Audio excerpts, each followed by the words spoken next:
ଆଜିର ସମୟରେ ବହୁତ ଲୋକ ହସ୍ତମୈଥୁନ ଭଳି ଗମ୍ଭୀର ରୋଗର ଶିକାର ହେଉଛନ୍ତି। ସେମାନେ ବୁଝିପାରୁନାହାନ୍ତି ହସ୍ତମୈଥୁନ ହେଉଛି ସବୁ ରୋଗର ଜଡ଼। ଶରୀରର ଯେକୌଣସି ରୋଗ ହେଉ, ସବୁ ରୋଗ ସୃଷ୍ଟି ହୋଇଥାଏ ବୀର୍ଯ୍ୟନାଶରୁ।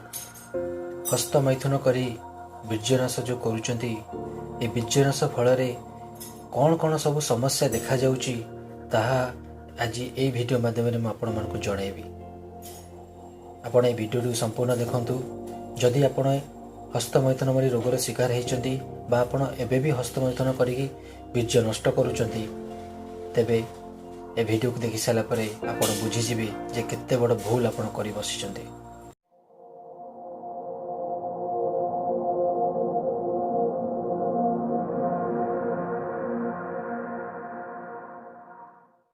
ଯେବେଠୁ ପର୍ନ ଭିଡ଼ିଓ ଗୁଡ଼ିକ ମାର୍କେଟକୁ ଆସିଲାଣି, ସେବେଠୁ ଯୁବକମାନଙ୍କର ବୀର୍ଯ୍ୟନାଶ ହୋଇ ଚାଲିଛି। କେହି କେହି ହସ୍ତମୈଥୁନ କରି ଜୋର ଜବରଦସ୍ତ ବୀର୍ଯ୍ୟନାଶ କରୁଛନ୍ତି, ତ କେହି କେହି ସ୍ୱପ୍ନାଶ ମାଧ୍ୟମରେ ବୀର୍ଯ୍ୟନାଶ କରୁଛନ୍ତି। ତେବେ ଏହି ବୀର୍ଯ୍ୟନାଶ କରିବା ଫଳରେ ଶରୀରରେ ବହୁତ ପ୍ରକାର ସମସ୍ୟା ସୃଷ୍ଟି ହୋଇ ଚାଲିଛି। ବିଭିନ୍ନ ପ୍ରକାର ରୋଗ ସୃଷ୍ଟି ହେଉଛି। କୁହାଯାଏ ଶରୀରର ସବୁ ରୋଗର ଜଡ଼ ହେଉଛି ବୀର୍ଯ୍ୟ। ଯଦି ଆପଣଙ୍କ ଶରୀରରେ ବୀର୍ଯ୍ୟ ସଠିକ ପରିମାଣରେ ରହିଥାଏ ଆଉ ଭଲ କ୍ୱାଲିଟିର ବୀର୍ଯ୍ୟ ରହିଥାଏ, ତେବେ ଆପଣ ସୁସ୍ଥ ସବଳ ହୋଇ କାମ କରିଥାନ୍ତି। ଯଦି ଆପଣଙ୍କ ଶରୀରରୁ ବୀର୍ଯ୍ୟ ନଷ୍ଟ ହେଉଛି ଆଉ ବୀର୍ଯ୍ୟ ଦୁର୍ବଳ ହୋଇଯାଉଛି, ତେବେ ଆପଣଙ୍କ ଶରୀରରେ ରୋଗ ସୃଷ୍ଟି ହେଉଛି। ତେବେ ଏହି ବୀର୍ଯ୍ୟ ନଷ୍ଟ କରିବା ଫଳରେ କ'ଣ କ'ଣ ସବୁ ସମସ୍ୟା ସୃଷ୍ଟି ହେଉଛି? ସର୍ବପ୍ରଥମେ ଶରୀର ଆପଣଙ୍କର ଦୁର୍ବଳ ହୋଇଯାଉଛି, ରକ୍ତ ଦୁର୍ବଳ ହେଉଛି, ହାଡ଼ ଦୁର୍ବଳ ହେଉଛି। ଛୋଟ ପିଲାମାନଙ୍କ ପାଖରେ ହାଡ଼ ଗଣ୍ଠି ବେମାର ବାହାରିଲାଣି, ଜଏଣ୍ଟ ପେନ୍ ବାହାରିଲାଣି। କମ୍ ବୟସରେ ପିଲାମାନଙ୍କର ଚୁଟି ଉପୁଡ଼ି ଯାଉଛି, ଚୁଟି ରଙ୍ଗ ଧଳା ହେଇଯାଉଛି ବହୁତ କମ୍ ବୟସରେ। ଆଖିକି ଠିକ୍ ଭାବେ ଦେଖାଯାଉନାହିଁ। ଯୁବ ଅବସ୍ଥାରେ ଯେଉଁ ବୟସରେ କି ଗୋଟେ ମଣିଷ ଖଟିବାର ବୟସ, ସେଇ ଟାଇମ୍ରେ ସେ କାମ କରିପାରୁନାହିଁ। ତା ମନରେ ସେତିକି ଉତ୍ସାହିତ ଆସୁନାହିଁ କାମ କରିବା ପାଇଁ। ଶରୀରରୁ ବଳ କ୍ଷୟ ହେଇ ହେଇ ଚାଲିଛି। ଏସବୁର ମୂଳ କାରଣ ହେଉଛି ବୀର୍ଯ୍ୟ। ଆପଣଙ୍କର ଶରୀରରେ ବୀର୍ଯ୍ୟ ସୃଷ୍ଟି ହଉ ହଉ ଆପଣ ନଷ୍ଟ କରିଦେଉଛନ୍ତି।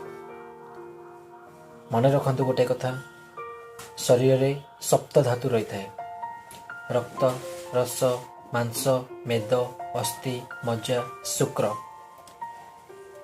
ସବା ଶେଷରେ ହିଁ ଶୁକ୍ର ଧାତୁ ସୃଷ୍ଟି ହୋଇଥାଏ। ତେବେ ଏଇଥିରୁ ବୁଝି ନିଅନ୍ତୁ ଯେ ଏଇ ଶୁକ୍ର ଧାତୁ ବା ବୀର୍ଯ୍ୟ ଆମ ଶରୀର ପାଇଁ କେତେ ମୂଲ୍ୟବାନ। କିନ୍ତୁ ଏହା ଜାଣିକି ମଧ୍ୟ ଆମେ ଆମ ବୀର୍ଯ୍ୟକୁ ନଷ୍ଟ କରି ଚାଲିଛେ। କ'ଣ ମିଳୁଛି ଏଥିରୁ? 2 ମିନିଟର ସୁଖ ପାଇଁ ଆପଣଙ୍କର ଶରୀରର ସବୁଠୁ ମୂଲ୍ୟବାନ ଜିନିଷକୁ ଆପଣ ନଷ୍ଟ କରିଦେଇ ଯାଉଛନ୍ତି। ଆପଣଙ୍କର ଶରୀର ଦୁର୍ବଳ ହୋଇଯାଉଛି। ବାହାରୁ ଯେତେ ବଡି ସଡି ବନେଇଲେ ମଧ୍ୟ ଶରୀର ଭିତର ଫମ୍ପା, ଶରୀରରେ ତାକତ ନାହିଁ। ଆଗକାଳର ଯୋଦ୍ଧାମାନେ ଯେତେବେଳେ ସେମାନେ ବ୍ରହ୍ମଚର୍ଯ୍ୟ ପାଳନ କରୁଥିଲେ, ସେମାନଙ୍କର ବୀର୍ଯ୍ୟକୁ ସେମାନେ ସଂରକ୍ଷିତ କରୁଥିଲେ, ଯାହାଫଳରେ କି ସେମାନେ ନ ଖାଇ ନ ପିଇ ଗୋଟେ ଦିନ ଦିନ ଧରି ଯୁଦ୍ଧ ଭୂମିରେ ସେମାନେ ଯୁଦ୍ଧ କରୁଥିଲେ। ହେଲେ ଆଜି ସେଇ ଯୁବକମାନେ ଗୋଟେ ଦିନ ଭିତରେ କାମ କରିବା ପାଇଁ ମଧ୍ୟ ବଳ ପାଉନାହାନ୍ତି। ମନ ଭିତରେ କୁଣ୍ଠାବୋଧ କରୁଛନ୍ତି କୌଣସି କାମ କରିବା ପାଇଁ। ମନ ଭିତରେ ସେ ଉତ୍ସାହ ନାହିଁ, ଦେହରେ ସେତିକି ତାକତ ନାହିଁ କୌଣସି କାମ କରିବା ପାଇଁ। ଏସବୁ କାହିଁକି? ଏହାର ଏକମାତ୍ର କାରଣ ହେଉଛି ବୀର୍ଯ୍ୟନାଶ। ଯଦି ଗୋଟେ ଲୋକ ସବୁଦିନ ବୀର୍ଯ୍ୟନାଶ କରେ ହସ୍ତମୈଥୁନ କରିକି, ତେବେ ତା ଶରୀରରୁ ଧୀରେ ଧୀରେ ଧୀରେ ଧୀରେ ସବୁ ପ୍ରକାର ବଳ କ୍ଷୟ ହୋଇଯିବ। ହାଡ଼ରୁ ରସ ଶୁଖିଯିବ, ରକ୍ତ ପତଳା ହୋଇଯିବ ଆଉ ଆପଣଙ୍କର ଶରୀର ଢିଲା ପଡ଼ିଯିବ। ଆପଣଙ୍କର ମୁହଁରୁ ଗ୍ଲୋ କମିଯିବ, ଚୁଟି ଧଳା ହେଇଯିବ, କମ୍ ବୟସରେ ଧଳା ହେଇଯିବ, ଚୁଟି ସବୁ ଝଡ଼ିଯିବ, ଆଖିକି ଠିକ୍ ଭାବେ ଦେଖାଯିବ ନାହିଁ। ଆଉ ସର୍ବଶେଷରେ ଆପଣଙ୍କର ମସ୍ତିଷ୍କ ଉପରେ ଏହାର କୁପ୍ରଭାବ ପଡ଼ିବ। ଆପଣଙ୍କ ମସ୍ତିଷ୍କର ଚିନ୍ତା କରିବାର ଶକ୍ତି କମିଯିବ। କୌଣସି ଜିନିଷକୁ ଚିନ୍ତା କରିବା ପାଇଁ ଆପଣଙ୍କ ପାଖରେ ସେତିକି ତାକତ ରହିବ ନାହିଁ। କୌଣସି ଡିସିସନ୍ ନେବା ପାଇଁ ଆପଣଙ୍କ ମସ୍ତିଷ୍କରେ ପାୱାର ଆସିବ ନାହିଁ। ବହୁତ ଲୋକ ଏହି ହସ୍ତମୈଥୁନ କରି କରି ମଧ୍ୟ ପାଗଳ ହୋଇଯାଇଛନ୍ତି। ତାଙ୍କର ଡିପ୍ରେସନର ଶିକାର ହେଉଛନ୍ତି। ସବୁ ପ୍ରକାର ରୋଗ, ଆପଣ ଯେତେ ସବୁ ରୋଗ ଦେଖୁଛନ୍ତି, ବ୍ଲଡ ପ୍ରେସର, ହାର୍ଟ ଡିଜିଜ୍, ପାଚନ ଶକ୍ତି ପ୍ରୋବ୍ଲେମ, ସବୁ ପ୍ରକାର ଡିଜିଜ୍ ସବୁରି ମୂଳର କାରଣ ହେଉଛି ବୀର୍ଯ୍ୟନାଶ। ଆଗକାଳରେ ଲୋକମାନଙ୍କ 70-80 ବର୍ଷ ପର୍ଯ୍ୟନ୍ତ ଷ୍ଟ୍ରଙ୍ଗ ହେଇ ବଞ୍ଚୁଥିଲେ। ସେମାନେ ସବୁ ପ୍ରକାର କାମ କରିପାରୁଥିଲେ। ଆମ ବାପା ଜେଜେବାପା ଅମଳର ଲୋକ ଦେଖନ୍ତୁ, ସେମାନେ 70, 80, 90, 100 ବର୍ଷ ପର୍ଯ୍ୟନ୍ତ ସେମାନେ ବଞ୍ଚି ରହୁଥିଲେ, ସେମାନେ କାମ କରିପାରୁଥିଲେ। କିନ୍ତୁ ଆମେ ଆଜିକା ଡେଟ୍ରେ 20 ବର୍ଷର ଗୋଟେ ପିଲା ମଧ୍ୟ ସେ କାମ କରିପାରୁନାହିଁ। 20-30 ବର୍ଷର ଲୋକ ସିଏ ତା ଦେହରେ ବଳ ହିଁ ଦେଖାଯାଉନାହିଁ, କୌଣସି କାମରେ ତାର ମନ ଲାଗୁନାହିଁ। ଏସବୁ ହବାର କାରଣ କ'ଣ?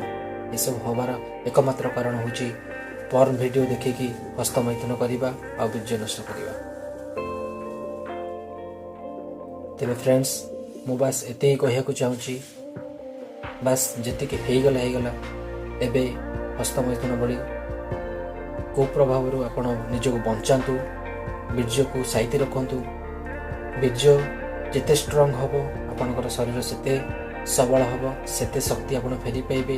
ସବୁ କାମରେ ମନ ଲାଗିବ, ମନ ଉତ୍ସାହିତ ରହିବ, ଆପଣଙ୍କ ମୁହଁରେ ଚମକ ଆସିବ, ଚୁଟି ଧଳାରୁ କଳା ବି ହେଇପାରିବ, ଚୁଟି ଝଡ଼ିବା ବନ୍ଦ ହେଇଯିବ, ଆପଣଙ୍କର ସମ୍ପୂର୍ଣ୍ଣ ସୁସ୍ଥ ଅନୁଭବ କରିବେ। ଆଉ ଦେଖିବେ ଆପଣଙ୍କ ମୁହଁରେ ଯେଉଁ ହସଟା ଶୁଖି ଯାଇଥିବ, ସେ ହସ ବି ଚାଲି ଆସିବ। ଆଉ କୌଣସି ଛୋଟ ଛୋଟ କଥାରେ ଯେଉଁ ବ୍ୟସ୍ତ ବିବ୍ରତ ହେଇଯାଉଥିଲେ, ଡିପ୍ରେସନକୁ ଚାଲି ଯାଉଥିଲେ, ସେସବୁ ସମସ୍ୟା ଦୂର ହୋଇଯିବ। ପିଲା ତ ଅଛନ୍ତି ଗୋଟେ ଦିନରେ 2-3 ଥର ଲେଖାଏଁ ହସ୍ତମୈଥୁନ କରୁଛନ୍ତି। ସେମାନେ ଜାଣିପାରୁନାହାନ୍ତି ଏହା କେତେ ବଡ଼ ସମସ୍ୟା ତାଙ୍କ ଶରୀରରେ ସୃଷ୍ଟି କରି ଚାଲୁଛି। ଯୁବକ ଅବସ୍ଥାରେ ହୁଏତ ସେ ପ୍ରୋବ୍ଲେମ୍ ତାଙ୍କୁ ଫେସ୍ କରି ନ ପାରିପାରନ୍ତି, ହେଲେ ଏହି ସମସ୍ୟା ଦିନେ ନା ଦିନେ ବାହାରିବ। ଆଫ୍ଟର 25-30 ଇୟର୍ସ ସେମାନେ ନିଶ୍ଚୟ ଏହି ସମସ୍ୟାର ସମ୍ମୁଖୀନ ହେବେ। ତେଣୁକରି ବାସ୍ ମୁଁ ଏତିକି କହିବାକୁ ଚାହୁଁଛି, ପର୍ନ ଭିଡ଼ିଓ ଦେଖିବା ବନ୍ଦ କରନ୍ତୁ, ବ୍ରହ୍ମଚର୍ଯ୍ୟ ପାଳନ କରନ୍ତୁ, ବୀର୍ଯ୍ୟନାଶ କରିବା ଭୁଲି ଯାଆନ୍ତୁ, ବୀର୍ଯ୍ୟନାଶ କରନ୍ତୁ ବି ନାହିଁ। ବୀର୍ଯ୍ୟ ସାଇତି ରଖନ୍ତୁ। ଆପଣଙ୍କର ମ୍ୟାରେଜ୍ ପରେ ବା ବାହାସାହା ହେଇସାରିଲା ପରେ ସନ୍ତାନ ପ୍ରାପ୍ତି ପାଇଁ ବୀର୍ଯ୍ୟକୁ ୟୁଜ୍ କରନ୍ତୁ। ବହୁତ ମୂଲ୍ୟବାନ ସମ୍ପତ୍ତି, ଏଇଟା ବହୁତ ମୂଲ୍ୟବାନ ସମ୍ପତ୍ତି। ଠିକ୍ ଅଛି, ବାସ୍ ଏଇ ଭିଡ଼ିଓରେ ଏତିକି। ଏହିପରି ଇନଫର୍ମେସନ୍ ପାଇବା ପାଇଁ ମୋ ଚ୍ୟାନେଲ୍ ସହିତ ଯୋଡ଼ି ହେଇକି ରୁହନ୍ତୁ। ମୋ ଚ୍ୟାନେଲକୁ ସବସ୍କ୍ରାଇବ୍ କରନ୍ତୁ।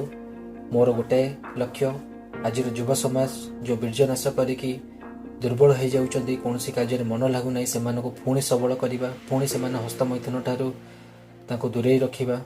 ଏତିକି ବାସ୍ ମୋ ଲକ୍ଷ୍ୟ। ଧନ୍ୟବାଦ। ଜୟ ଜଗନ୍ନାଥ।